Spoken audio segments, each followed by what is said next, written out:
Good morning, everybody. Welcome to another edition of the Dan Banchero Show. I'm your host, and yes, a major league piece of work, Dan Banchero, coming to you live from the lovely Twin Pines Park here in Belmont.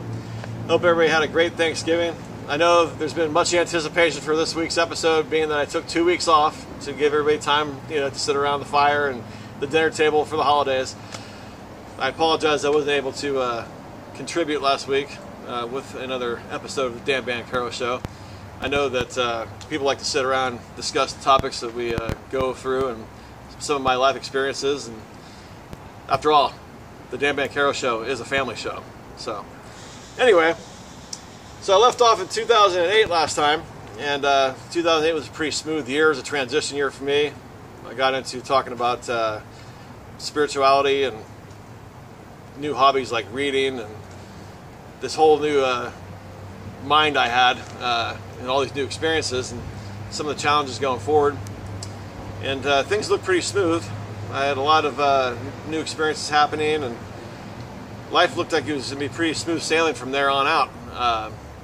But unfortunately 2009 came around and some life experiences happened that I wasn't prepared for because I didn't stay on the path. I had been given some concepts and suggestions on how to continue to grow as a person and stay straight, but as you'll find out, I kind of strayed from the path, and things happened. Now, many of you obviously remember 2009, of course, kicking it off with Super Bowl 43, Ben Roethlisberger throwing that touchdown pass to Santonio Holmes in the back of the end zone to win the Super Bowl against the Arizona Cardinals, probably one of the greatest plays of all time. And of course, at halftime, James Harrison intercepting that pass from Kurt Warner and running it all the way back 100 yards for the touchdown to end the half. Also, some of you might even remember 2009 for that historical match at WrestleMania, Shawn Michaels versus The Undertaker. Man, what a match that was. Anyway, back to reality. So, 2009 for me, I had started serving these corporate restaurants like Red Robin, and I was slowly getting some experience in the corporate world after going to work for Jamba Juice the prior year. I was still kind of in that mode of working that small mom and pop family-owned type environment, but through persistent willingness to learn, I humbled myself and I started learning new techniques and new standards, and it was a cool little job. I was inspired to go back to college that year, a community college, so I went back to the College of San Mateo. I remember I had been working at Leonardo's and working at Red Robin, and the infamous Mr. Damon from Mills High School. He was appearing as a customer and a guest at these establishments, and I had told him I was going back to school, and he was still a professor at Kenyatta and at CSM. So he was kind of excited to hear me going back, and many of you know that I put that man through hell in my high school years. And I remember back in 2002, I had actually done a brief stint at Skyline College, and I was able to take his Politics 210 class, or I'm sorry, Political Science 210 class. So I was able to patch things up with him, and we didn't have the same relationship that we did back in high school with the torment. But so I had enrolled in a public speaking class, and I took a history of Western civilization class that year, my first semester back. And the public speaking class, I got the opportunity to speak about my first year of sobriety and the alcoholic passing of my father. I got to do a little speech regarding the St. Francis prayer and how it's affected my life. I did a speech regarding fantasy football, because everybody knows I'm a big fantasy football and fantasy baseball fan. So that was fun. A little PowerPoint presentation. I also got to do a commemorative speech. Now, being that I've been running Mr. Damon for a couple times a week at these restaurants, he'd come in for his beef vegetable soup at the deli. I was inspired once again to do a commemorative speech about the great Frank Damon. So, coincidentally, I was going through my storage unit the other day, and I happened to come across the actual speech that I wrote and presented on May 14th of 2009, commemoration of Mr. Frank Damon. So, I'm going to go ahead and share that with you for all you ex-Mills Vikings, just for fun. Commemorative speech for Mr. Frank Damon. The specific purpose is to commemorate the teacher and the career of Frank Damon and what he has meant to me. The central idea is through his various techniques and entertaining style, Frank Damon has successfully taught students about American politics, government, and history for over 30 years. In 1996, I'm sitting in a classroom completely uninterested in learning when a man with a very unique voice turns on a karaoke machine and sings a song I know I've heard my parents listen to before, and I can't understand why this man is doing this in my American government class. He unmistakably has my attention and explains its relevance to the class discussion. Like the young punk that I was, I heckled him for the rest of the school year and continued to give this man a hard time. During that year, he told me I was the worst representative for the Mills High School student vice president he had ever seen, sent me to the dean's office numerous times, and he made me write 1,800 times, "I will not talk in class," front and back on 30 pieces of binder paper in order for me to pass the class and graduate. In 2002, I would enroll in this man's political science 210 class at Skyline College, and we had a greater experience than we did our first time around. I would pass his class with an average effort and gained a greater respect for this man. Today, Professor Frank Damon still teaches political science and American history at Kenyatta College, College of San Mateo, and Skyline College.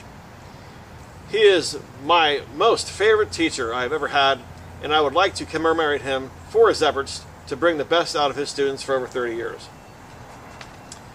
Let's start with what Mr. Damon does with his American government and political sciences classes. Goals of American government and political science classes: cover basic topics in detail, use a variety of teaching techniques, get students involved, make the students informed citizens for life. He wants students to get involved in the community, whether by going to city council meetings, serve on commissions, run for office. Brings in elected officials to be guest speakers, such as Jackie Spear, the late Tom Lantos, and Mark Church. Now let's look at the goals he has in American history classes. Cover basic topics in detail using a variety of techniques like PowerPoint, visual aids, a karaoke machine to explain and sing songs of the past and how they relate to American history. Stress the lessons of history and why not to repeat the same mistakes of the past. Take field trips to historical sites. Investigate and invite guest speakers who lived through historic time periods. What's Mr. Damon's main objective? To teach students a maximum of ideas, not facts about American government and history. To show students that people of the past dealt with many of the same problems that we deal with today. In conclusion, for over 30 years, Frank Damon has used a variety of entertaining styles to teach his students a maximum of ideas to draw their own conclusions about American history and government. I encourage all of you to enroll in one of his classes and take advantage of this man's knowledge and time. It has been a privilege for me to have known him as a teacher, professor, and now a friend. I thank him for all his efforts and hard work to help his students. In a recent interview, Mr. Damon told me that he has learned more as a teacher than as a student through the years. I thought that was not only admirable, but inspiring. So that's all for all you Mills Vikings of the past who had the great Mr. Damon as a teacher or professor. But back to me. So I struggled to get a C in Western Civilization. The class was very tedious and boring. There was no enthusiasm whatsoever. I was able to pass with a B, which I felt like I got the shaft job in a public speaking class, but yeah, that's another story. So I remember at the beginning of 2009, me, Danny, and Brian and Tony were playing a game of Pedro on a Wednesday afternoon at 1 o'clock, and Shauna had told me that she had been late, and she went to the doctor, and I remember getting the phone call during the game, and she told me that we were pregnant with a baby. I remember I raced over to my mom's friend's home in San Mateo, and I told her the good news about how she was going to be a grandmother. She was over in San Mateo visiting her friend that day, and she was pretty surprised and overjoyed. And at the time, I was really excited. I remember I called my buddy Kenny Wardell and told him about it. I called my friend Jackie and told her about it. Jackie, based on the progress I'd made in the past year or so, she told me, I remember she said, you're ready, you're ready. And I felt like I was ready. And at that time, I was still on course. But some fears started kicking in about reality. And my intentions were to be a responsible person and getting ready for this baby, so I started working the 2 jobs, you know, and I'm doing my thing. But slowly, I strayed away from what I was doing to maintain my stability. So I started becoming more full of self-esteem as I was promoted to like a closing server position at Red Robin. You know, I was working well, and I was doing back to my normal self over the deli, and things are going pretty good. We started attending these natural birth classes up in the Mission District on the lovely Cap Street in San Francisco, and we were doing that with about 5 or 6 other couples, and our intention was to have this natural birth underwater in this tub, and it was an interesting class. We went for about 18 weeks, I want to say. We began discussing different types of medicines and vaccinations and all this stuff, getting ready for the baby, and you know, working the 2 jobs and trying to attend groups and you know, go to the gym and still read a lot. I didn't find a lot of time to thoroughly investigate this, and I trusted Shauna's judgment with all that stuff, but we had this conflict where she was seeing it as me not caring or me not being as interested as she was. So again, this goes back to what I was talking about in the voice of knowledge last week. What we perceive is not necessarily what is true, and we react based on what we see as our reality and what our thoughts are. And I want to get back to the voice of knowledge really quick. Once again, it looks like this, by the great Don Miguel Ruiz. Small little book. So this was from the chapter Emotions Are Real. It's on page 109, 110. It says, the voice of knowledge makes a story about our emotions. We perceive the story, and we try to repress our emotions. Perceiving that repression creates another emotional reaction, and soon we just want to repress everything we feel. I shouldn't feel this way. What kind of man are you? Are you a wimp or what? Real men don't cry. We pretend it doesn't hurt. Yes, it hurts because we make a story, perceive the story, and drag more emotions into the story. Why do we suffer? Because something is hurting us. That's why we suffer. It's a normal reaction to be hurt. But what is hurting us? Well, the answer is easy. What hurts us is the voice of the liar in our head that keeps telling us the way we should be, but we are not. The hate, the anger, and the jealousy are normal emotional reactions that come from what is real, which means they come from our integrity, not from who we are pretending to be. So, there was assumptions being made. There's an advertised world out there that was causing me distress, like I wasn't cutting the mustard, like I wasn't being responsible, like I wasn't being prepared. So all of a sudden, all the fear kicked in, and I'm trying to maintain my serenity for everybody else, doing it their way, not the way that was shown to me, not the successful way that's treated somebody who had these disastrous alcoholic tendencies. So I had all this self-knowledge, but I was no longer working towards where I need to be and growing anymore. And even though I had the right, you know, idea as far as being responsible, I was no longer taking care of my spirit and my soul. So I remember I would continue to get off work a couple days a week when I wasn't working at night. I'd drive up Taylor Boulevard and go have coffee with the great Don Gerhardt, and you know, I'd chat with him about what was going on and getting ready for this baby and trying to maintain. And yeah, I'd take it from him, having, you know, he had, you know, 3 kids of his own, and so I tried to tap into his wisdom.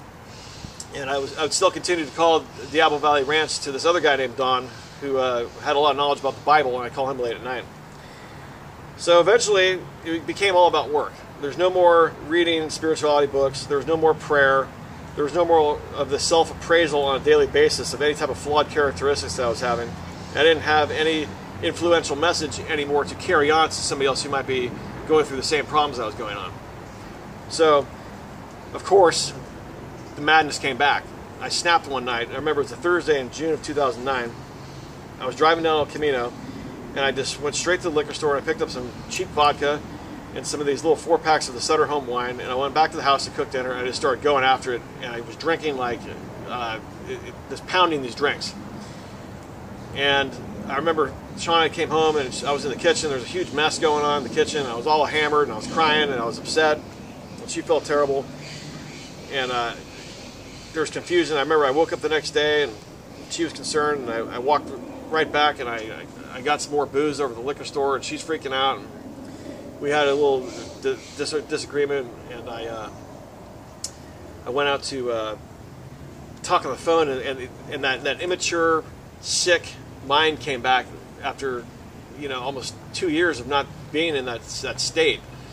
I got on the phone. I started calling these women that I used to fool around with in the past, and I don't know what my message was, but she came back in the house and she's hearing me say all these things to these women, and I could just imagine the distress she was going through being pregnant with this child and seeing me loaded after having 19 months of sobriety and speaking to these women the way I was speaking to them. It was just, it was a big mess. She called Danny. Danny called me and told me to come down and kick my ass if I didn't knock it off. And I think eventually I got rid of the booze, and I would get some time here and there. And I tried getting back on course, but I was in so much fear getting ready for this child and trying to appease everybody else's needs. But again, I made a conscious decision not to take care of myself, and I did not know how to communicate my needs to other people.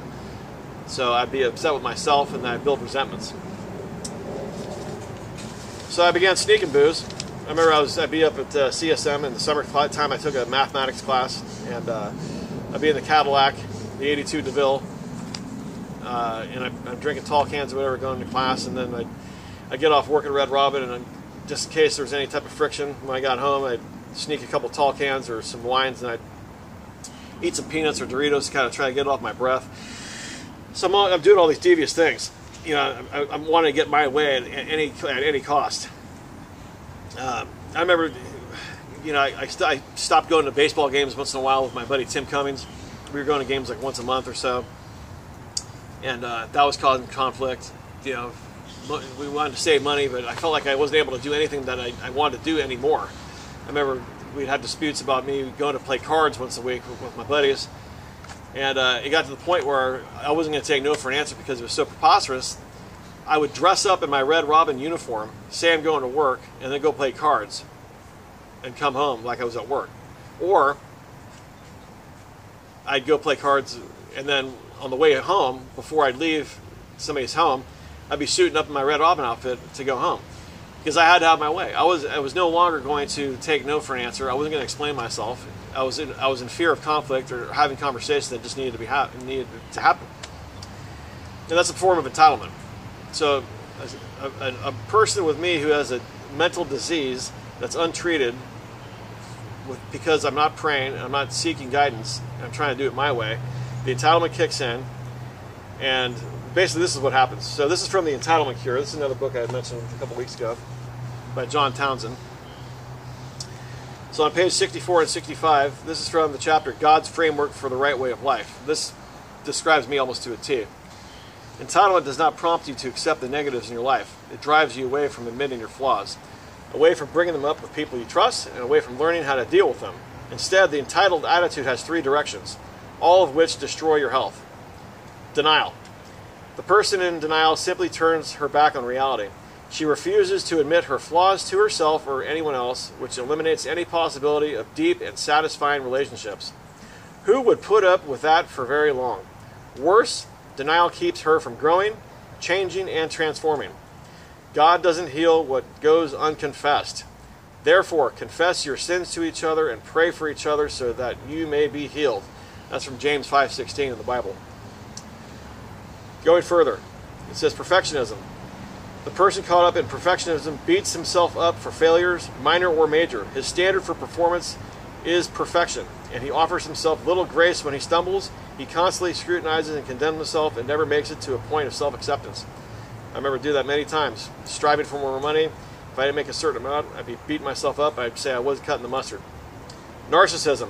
The narcissistic person adopts a grandiose view of himself that denies his flaws, which usually lie buried under deep shame and envy.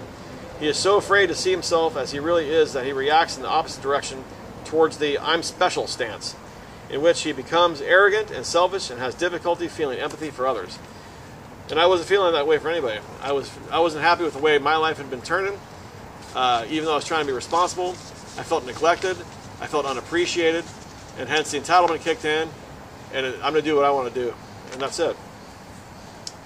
So think about the pressure, stress, and emptiness that accompany the entitlement solutions of denial, perfectionism, and narcissism. God's way is hard because you have to actually face yourself. This self can be loved, forgiven, graced, and helped to become a transformed individual, full of grace, forgiveness, and mercy for others. Alright, so through higher awareness of this, and through self-appraisal, practicing undiscriminating virtue, I can be an instrument of peace and an instrument of service in everyday situations that arise. I can be all these things, but I failed to stay on the course which was working for me. So no more self-appraisal on a daily basis. Put prayer right aside. No more asking for help. Therefore, having no purpose in carrying any type of message of hope to anybody else who might be going through the same thing as I was. So one of the great mantras for a guy like me is whenever I'm caught up in a mistake that I made, rather than feeling guilty or remorseful about it and dwelling on how I got screwed, how I'm, being slighted, this is one of the great mantras I like to say. I have been making choices with my mind that did not work, and I don't intend to do those any longer. I was wrong. Real simple and to the point. I was wrong, and I don't intend on doing these things anymore. Now, yeah, I don't intend to do it. I'm going to slip up as a human being because we're not 100%. But if I do it more times than not, usually there's no disaster, and I continue to have this great life. So I re-enrolled in Kenyatta for History 201 with the great Professor Damon. And we had a totally different relationship. I was looking forward to going to the class and engaging with him. And it was kind of like these students who were about 10 years younger than me were looking at this. It was like Ed McMahon and Jimmy Carson. I was like the Ed McMahon.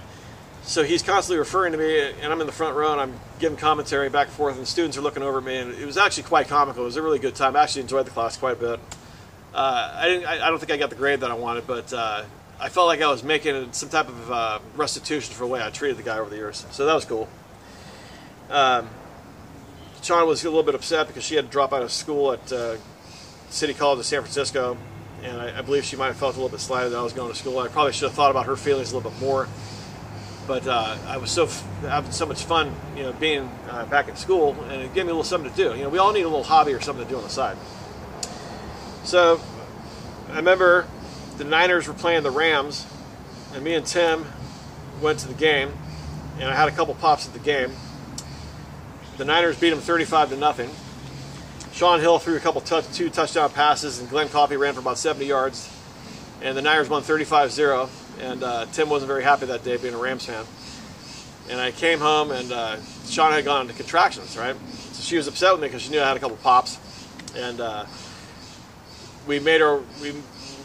she went into labor, right? So what happens is she's suffering because she wasn't quite dilated enough. So we drive up to the birth center, and we got sent home a couple times, so we couldn't have the natural birth. And then eventually San Francisco General, the nurses were concerned that the baby might be in danger if we didn't have a C-section. So after 36 hours of labor, I was real proud of her for going through all that. I could just imagine the pain, and me and her mom were there to kind of support her through it. And it wasn't always easy, but she got through it, and we had this.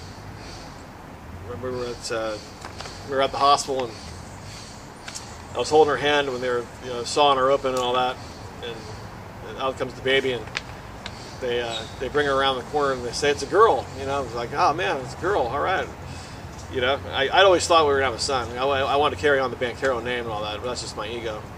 So I got this little baby, and she's a little bit fussy. She wasn't crying too much, and I tickled her on the stomach, and she eventually opened her eyes, and I was calling her mama and petting her, and she eventually smiled, and I cut the cord and all that, and I took her into the